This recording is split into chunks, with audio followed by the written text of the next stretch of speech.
Vamos falar sobre um dos assuntos favoritos meus e de vocês também, que é relacionamentos.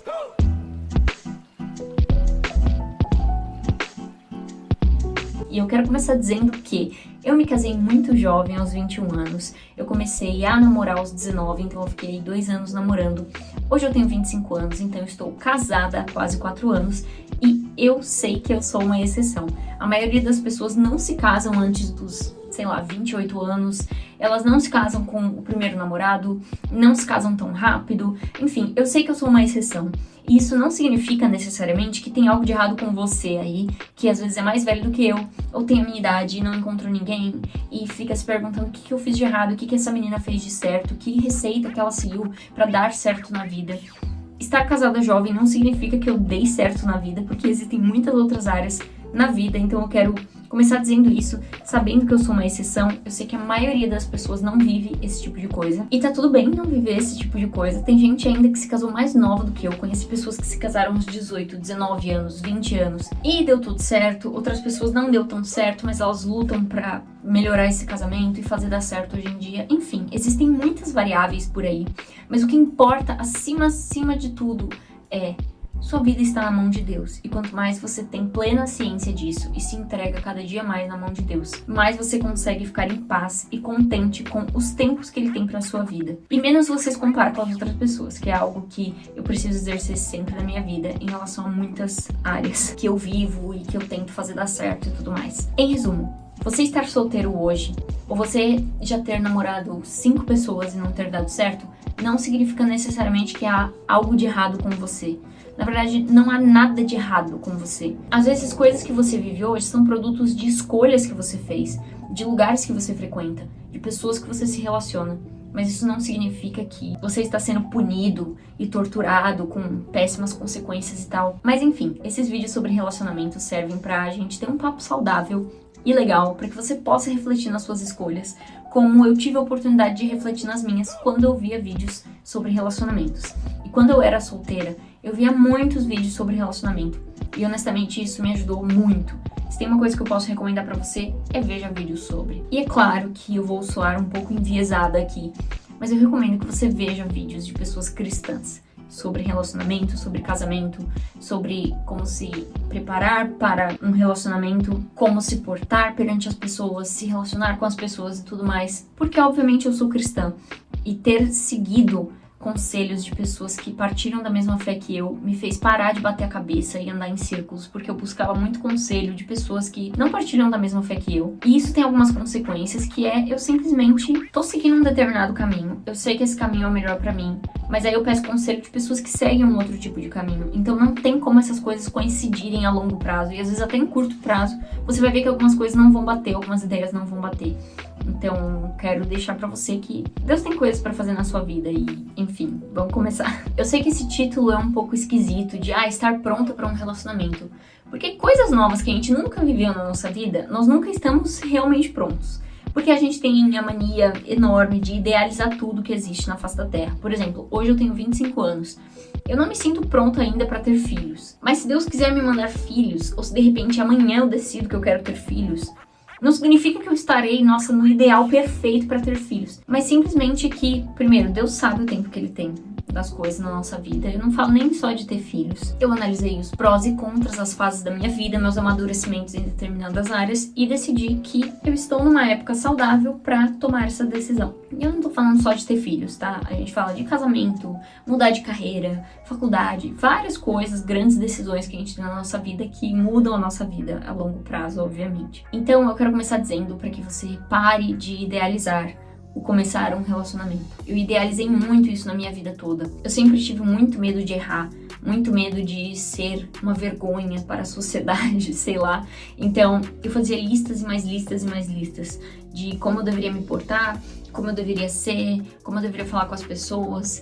E começa que a gente vai cruzando a linha do que é saudável e vai se colocando numa pressão enorme de que a gente tem que ser o ideal de tudo que existe na face da Terra. Eu me colocava algumas pressões de que eu deveria perder certos trejeitos meus, certas formas de falar, de agir pra eu ter um relacionamento, porque eu me comparava muito com as pessoas e eu via que elas tinham um jeito mais padrão de agir, de dar risada, de se vestir, que se eu continuasse tendo esse meu jeito, eu não acharia ninguém.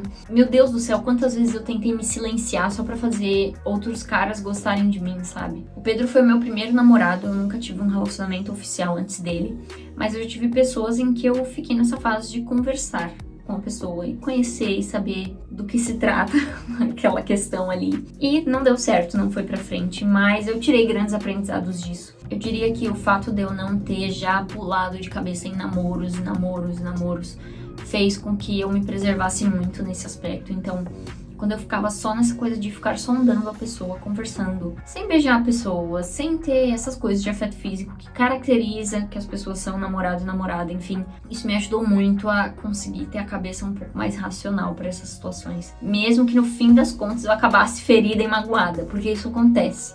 E quero deixar isso claro para você, você vai se machucar na área amorosa algumas vezes. Talvez você nunca tenha mágoas e já dê certo de primeira, glória a Deus pela sua vida. Mas grandes são as chances de você se machucar, porque relações interpessoais são complicadas. Mas isso não significa que é algo ruim. E eu fui aprendendo a ressignificar essas feridas que eu tive em aprendizados que eu pudesse colocar em prática numa próxima vez. Então eu sempre tive esse esforço consciente de exercitar calma. Não vou sair entrando num relacionamento com essa pessoa. E muitas vezes só você gosta da pessoa, ela não gosta de volta de você. Então é um momento pra você parar e analisar. Não vá pulando etapas e chega na pessoa e fala: ai, querido, tudo bom, eu gosto de você e tal. Porque quando a gente fala de relações amorosas, a gente tá falando de uma coisa muito sensível. O ser humano tem uma carência gigantesca. Nós somos todos carentes, você também é carente, eu sou carente. E deixa eu te contar um segredo muito legal. Depois que você casa, você continua carente. Sabia disso? A gente idealiza tanto que finalmente quando eu tiver alguém, finalmente quando eu for casada e tudo mais, vai passar. Então, às vezes, quando eu estava namorando com o Pedro, eu pensava, não, quando eu me casar com ele, as coisas vão ficar perfeitas com relação a eu me sentir satisfeita em estar com ele. Porque ele realmente vai ser meu marido, não vai ter aquela insegurança do namoro e tal. Mas, gente, não. Muitas coisas vão meio que ser satisfeitas, mas muitas não vão. Porque no fundo, tudo que a gente mais carece é de um amor perfeito e incondicional que sintam por nós. Mas ninguém sente esse amor perfeito e incondicional por nós. Nem a nossa mãe que nos ama e, meu Deus, a gente saiu de dentro dela. Esse amor existe e ele vem de Deus. E se eu não souber direcionar isso certo, se eu começar a levar meu relacionamento com Deus com a barriga e deixar pra lá e não levar a sério, eu vou começar a colocar no Pedro pressões que ele não pode satisfazer. Então essa questão de relacionamento entra muito de encontro com o vazio que a gente tem no nosso coração, a carência que a gente sente gigantesca. Nós, ocidentais, latinos, enfim, a gente tem muito também essa coisa física de ter que dar carinho e receber carinho. A gente é muito físico, muito quente, caloroso, sei lá.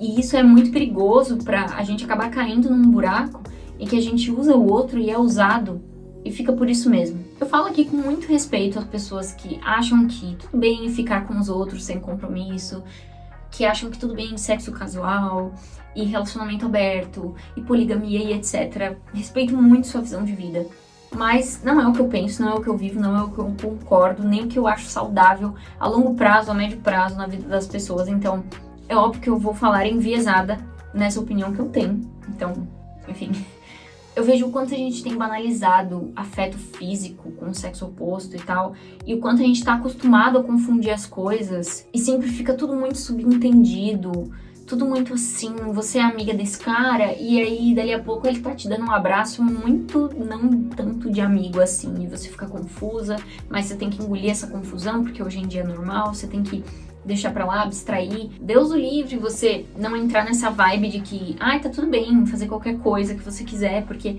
isso não vai atingir ninguém. Isso vai atingir muitas pessoas.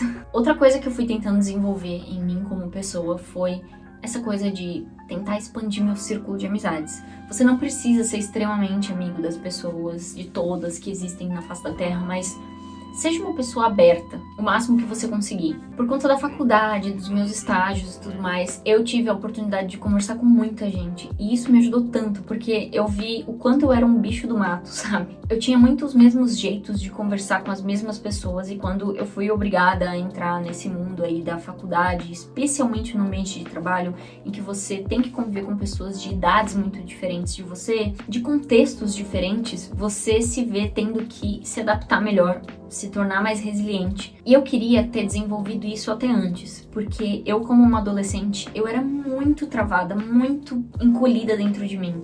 E o que me ajudou muito na minha adolescência foi quando eu comecei um curso de dublagem e teatro. Infelizmente eu não pude continuar esse curso, mas ele me ajudou muito a me abrir mais, a descobrir algumas habilidades que eu tinha escondidas dentro de mim, que eu não dava essa liberdade por vergonha, por constrangimento em público e tudo mais, e coisas que eram tão bestas que a gente só coloca na nossa cabeça, sabe? Inclusive foi graças ao curso de dublagem e teatro que eu descobri que eu gosto de falar em público, de fazer apresentações e tudo mais, tanto que na faculdade isso foi muito bom pra mim, para que eu pudesse falar nos seminários que o nosso grupo fazia.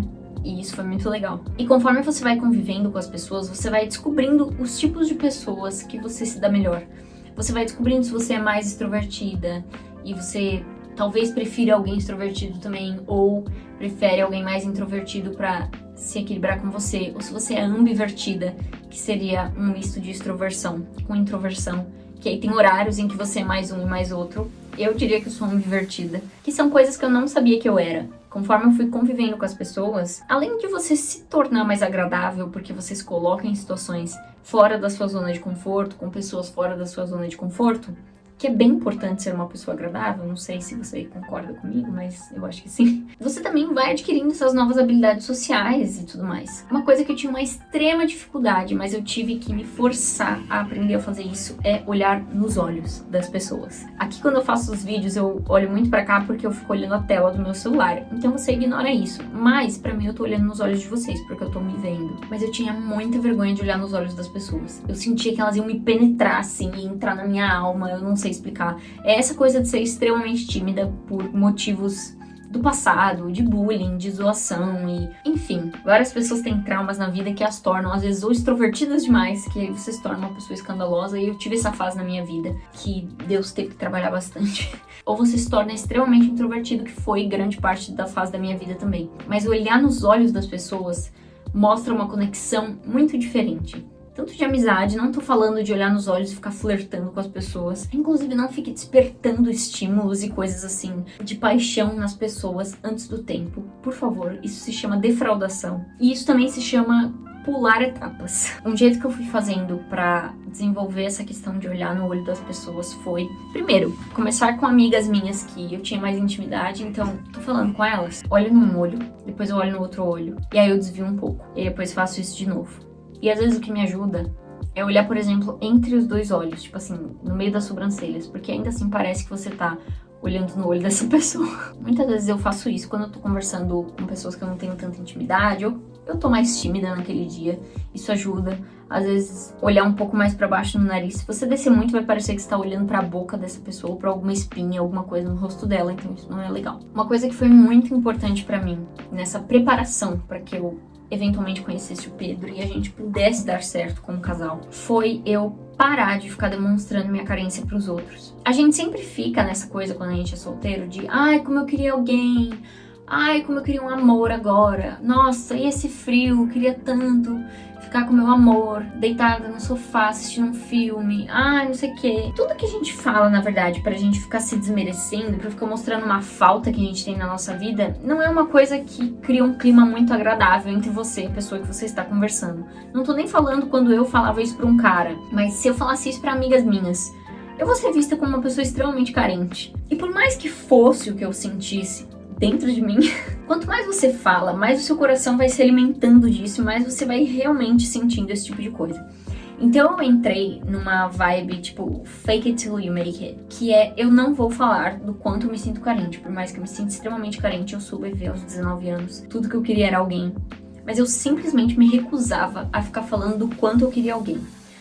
Ah, e você viu como fulano é bonito? Beleza, você tá solteiro, não tem problema falar isso. Claro, se não for baixaria você falar esse tipo de coisa. Mas ficar com essas coisas de, ai, não quero ficar pra titia, não quero ficar velha e não achar ninguém, será que eu vou achar alguém? Nanana. Eu simplesmente cortei esse tipo de coisa da minha vida. E eu só falava do quanto eu estava feliz do jeito que eu estava. Eu estava mesmo? Muitas vezes não. Mas a gente vai fingindo e meio que se convencendo na nossa boca. E isso vai entrando no seu coração, sabe? Mas é claro que nos meus momentos secretos ali, quando eu ajoelhava na minha cama e orava a Deus, eu falava, Senhor, até quando, Jesus? Vamos falar um pouco de aparência? Não vamos ficar bravos ou achar que isso é muito superficial e fútil, porque não é. E no fundo você também se importa com a aparência, porque quando você vê um cara que você acha bonitinho, você gosta dele porque você achou ele bonitinho. Então você também é superficial, talvez. Não tem jeito, meus amores. Você precisa se cuidar pra você se olhar com mais carinho e respeito. Nossa, Rebeca, mas eu tenho 3 empregos, eu estudo e dou aula.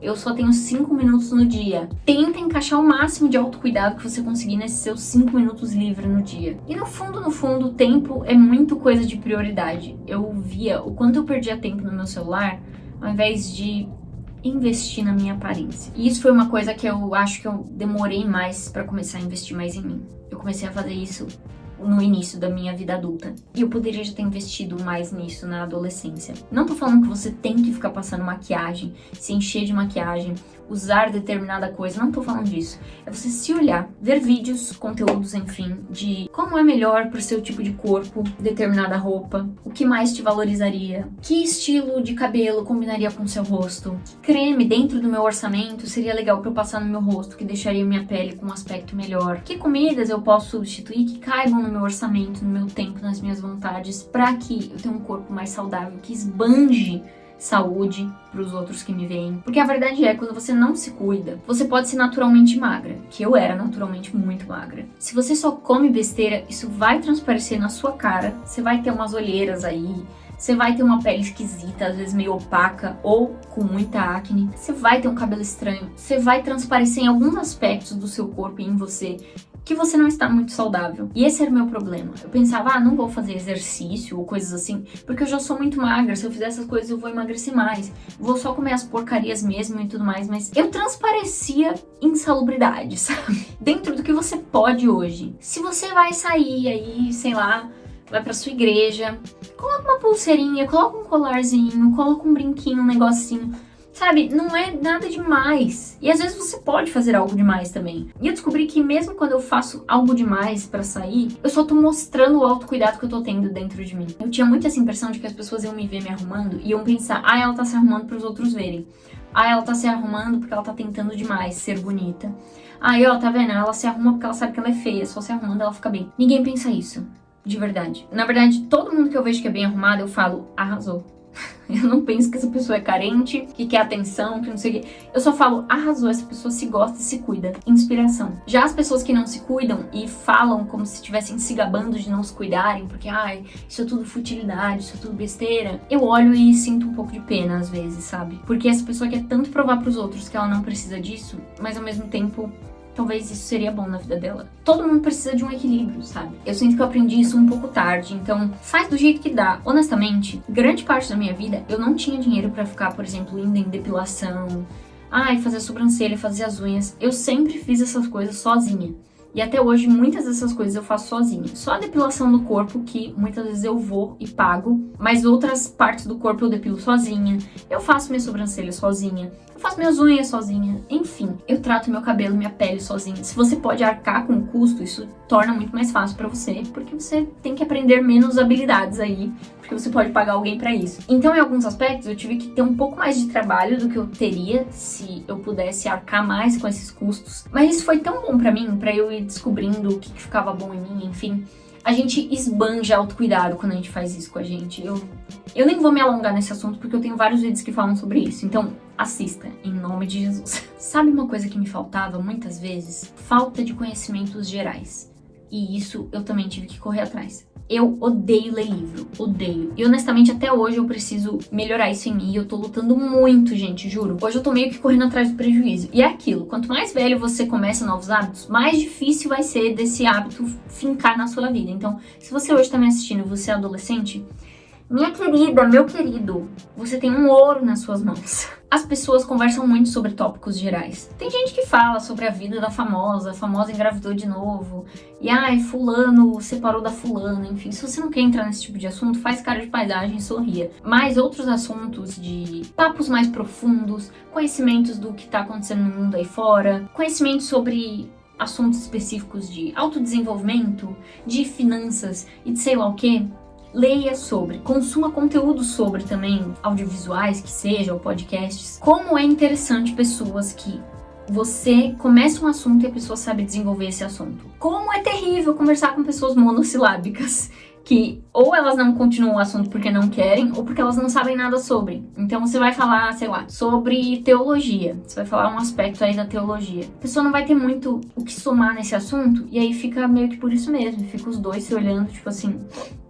Tá frio hoje, né? Não é pra você ser uma enciclopédia humana e saber tudo sobre tudo nessa vida. Vão ter assuntos que você vai se descobrir mais apaixonado por eles. E isso vai ser muito legal, porque vai mostrar muito sobre você, sobre as coisas que você gosta de conversar. E eventualmente você vai encontrar pessoas que também gostam de falar disso. Mas você saber um pouco de cada coisa é muito legal pra você se tornar uma pessoa um pouco mais versátil. Uma coisa que eu tive que aprender, a grande linha tênue, é de ser eu mesma, mas cuidado com o ser eu mesma. Eu jamais vou falar aqui pra você cancelar a sua essência e se tornar uma pessoa completamente do zero que não tem nada a ver com quem você era. Existem coisas em você que não é legal. Vamos supor, você tem a mania de, quando você tá falando, você vai erguendo a voz com a pessoa e você vai falando de uma forma agressiva. Às vezes você nem percebe que você fala assim, muita gente da sua família também fala assim. Quando você vê, você já está falando. Ou você tem mania de cortar as pessoas estão falando, você interrompe elas e fala em cima. Ou você tem mania de falar só de si nos assuntos e nunca escuta a parte do outro. Ou você só escuta e nunca fala de si. Às vezes você tem mania de, quando tá falando com alguém, você fica com uma cara extremamente fechada, mal-humorada. Esse é meu problema, porque a minha cara neutra é assim.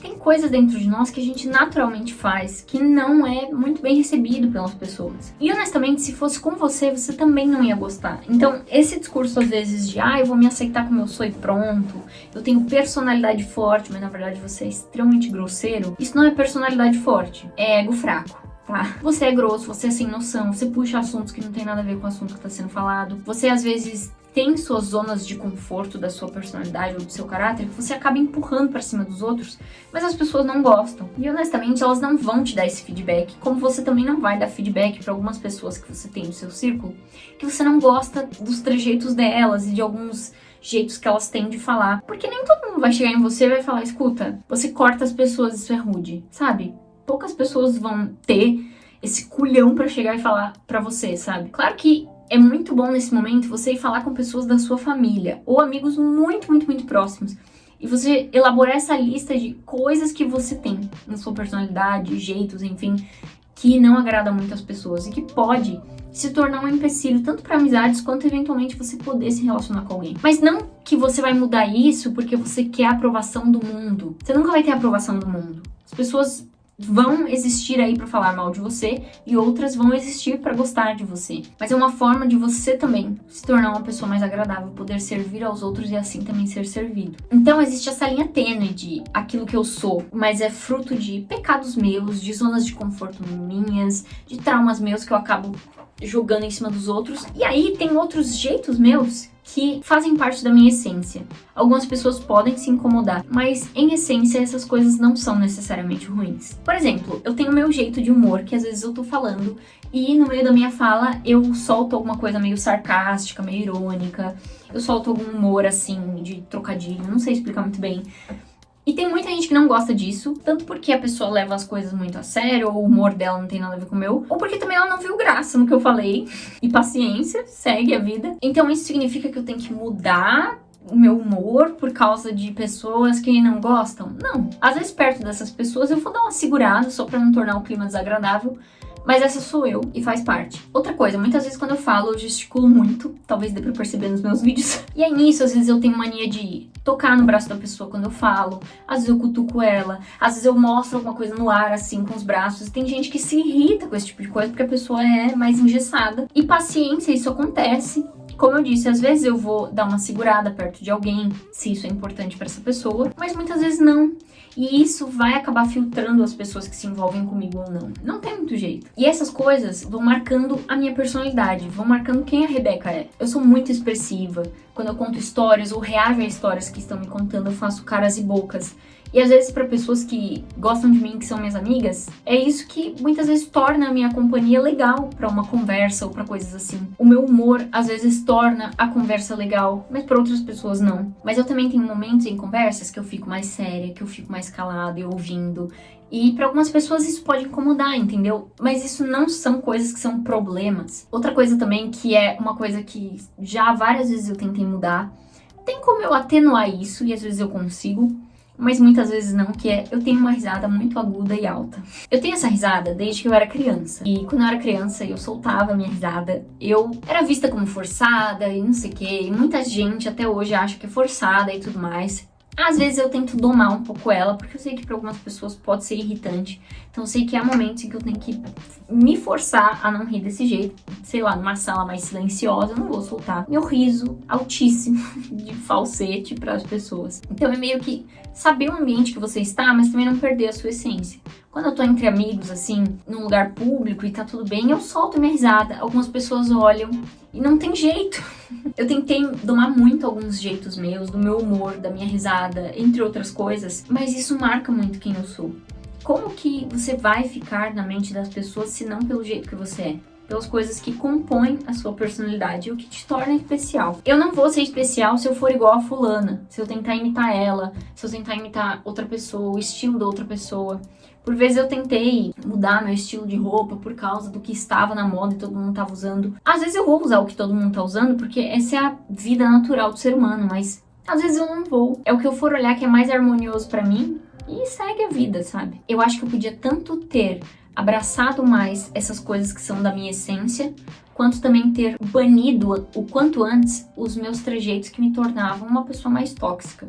Que são as coisas que fazem parte de mim, mas não são legais, que eu também não gostaria que me tratassem daquele jeito, sabe? Uma coisa que eu me arrependo de não ter sido mais constante é a minha busca com Deus. Eu tinha épocas em que eu me mantinha muito próxima de Deus e é ótimo, é maravilhoso, mas aí eu sinto que eu decaía um pouco rápido e aí eu ia pra essas fases mais distantes de Deus. Eu sei que na nossa juventude é muito difícil se manter próximo de Deus, a gente vê mais pessoas mais velhas se aproximando de Deus porque meio que, ai, a vida delas já foi, ou elas têm menos hormônios pra controlar a vida delas, então elas já estão casadas com filhos, a vida tá mais em paz, então buscar Deus é mais ok pra elas. Mas a gente não pode se apoiar nesse conforto de que, não, quando eu for mais velha eu busco a Deus, porque eu vejo quantos momentos da minha vida eu sinto que eu joguei fora, porque eu não estava tão próxima de Deus. Já outros eu vi o quanto foi valioso certas coisas que eu fiz, porque refletiu quão próximo eu estava de Deus. E eu queria muito te recomendar isso. Por vezes, a minha proximidade com Deus aliviou muito a minha carência amorosa, aliviou muito a sede dos meus hormônios por estar com alguém, por estar abraçando alguém, beijando alguém, sabe? Ter alguém ali do meu lado. Deus sabe a minha necessidade. Entende?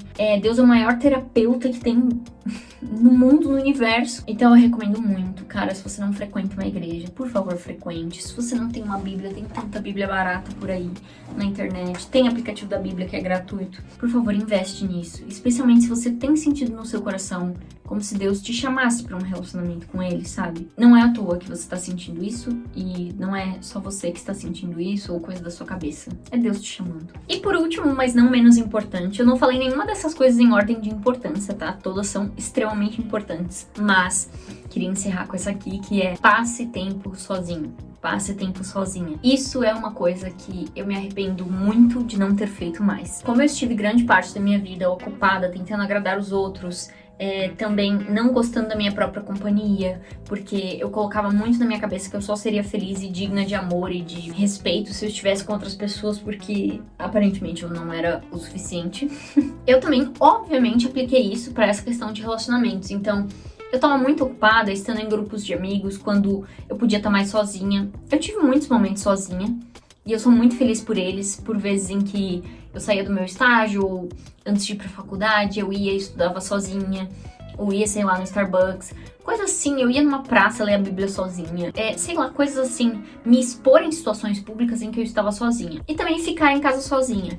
na minha, do meu jeito. Eu acho que faltou muito em mim e hoje eu tô tentando resgatar isso, que é eu me aceitar. Aceitar como eu estou e só ser, sabe assim? Às vezes ficar em casa de boa, com uma roupa mais de boa e me aceitar desse jeito, não me ver como menos só porque eu tô desse jeito. Isso é uma coisa que eu tô correndo atrás agora, depois de casada. E depois de casada, depois de mais velha, enfim, as coisas não ficam mais tão fáceis, porque, enfim, você tem coisas pra fazer, eu tenho meu marido, a gente tem as coisas da casa pra fazer, então isso acaba se tornando um pouco mais escasso, mas não significa que não tem dado certo eu correr atrás desse prejuízo, tá? Tem dado extremamente certo, na verdade. Mas é meio que isso, eu colocava tanto a alegria do quando eu namorar, quando eu me casar, quando eu tiver alguém, quando eu tiver muitos amigos, e aí eu perdi esse tempo do ainda não tenho isso, mas eu posso estar contente agora e me divertir agora. Eu sinto muita falta da Rebeca de 19 anos, que tinha muito essa liberdade de poder andar por aí. Não tô falando de sair com outras pessoas, ficar me envolvendo. Não, mas andar por aí, de boa, sabe? Morando com os meus pais, então tinha essa segurança de poder voltar pra casa e não tem uma grande obrigação pra fazer. Se eu puder te dar esse conselho, passe mais tempo sozinho. Anota sobre si mesmo. Eu lembro que eu gravava muitos áudios no meu celular pra mim mesma ouvir, fazia muitos diários pessoais pra mim mesma, listas legais que eu queria. Eu fazia muitas listas de um namorado que eu gostaria de ter, do cara que eu iria me casar. Essa lista me ajudou muito na escolha do Pedro também, mas eu me conhecer foi muito mais importante. E fazer isso em Deus foi triplamente importante. Se eu tivesse tido mais esse meu autoconhecimento e esse tempo passando comigo mesma, eu teria me livrado de muitos problemas de autoestima e tudo mais, porque eu perdi muito tempo não querendo olhar pra mim mesma, sabe? Isso significa que você fazendo todas essas coisas, você vai ter um relacionamento perfeito e super idealizado, e quanto mais rápido você fizer essas coisas, mais rápido você encontra alguém e tudo mais. Não, mas isso te torna mais saudável nessa área da sua vida. E faz com que você não seja vítima da sua carência, de seus impulsos, que muitas vezes podem não ser saudáveis pra você. Mas sim, na sua dependência de Deus e com hábitos saudáveis, você tenha maiores chances de encontrar alguém que vai abençoar a sua vida ao invés de tirar dela. Talvez você pense que é extremamente fácil eu estar aqui já casada falando tudo isso. É muito fácil. Ela tá dando esse conselho agora que acabou. E honestamente é verdade. Agora que eu casei, que eu olhei a realidade que é estar num relacionamento, e os meus olhos idealizadores saíram da jogada, porque eu vi como é a realidade, eu vi sem esse filtro que os filmes colocam, é que é mais fácil olhar pra trás e ver tudo que eu mudaria, tudo que eu faria diferente. Assim como pessoas mais velhas te dão conselhos de vida baseados nos erros que elas cometeram na juventude, e você pensa, é fácil falar, você é mais velho. Exato, é fácil falar porque hoje ela faria tanta coisa diferente que é uma dádiva você estar recebendo um conselho de alguém que já passou por aquilo. Às vezes a minha vontade é voltar pra Beca lá de, sei lá, 15, 16 anos e falar pra ela parar de perder tempo em tantas coisas que me ajudariam hoje. Então eu me sinto meio que satisfazendo essa minha vontade falando para outras pessoas aí que ainda não estão vivendo a fase de vida que eu tô vivendo. Repense, coloca na balança se sempre você seguir a sua vontade é o que é saudável para você. Eu sei que em nome de Jesus você vai encontrar alguém que vai ser uma bênção na sua vida, que você vai dar o máximo para colocar essas coisas em prática, para que você some na vida da pessoa e ela some na sua vida. E quando vocês tiverem erros, quando vocês tiverem que juntar os caquinhos, vocês vão juntar os caquinhos juntos. Mas é isso. E você? Deixa aqui embaixo se você é solteiro, está namorando, está casado, quantos anos você tem. Quais são os seus pensamentos sobre isso? Gosto muito de ver a opinião de vocês. E é isso. Obrigada por assistirem e até mais.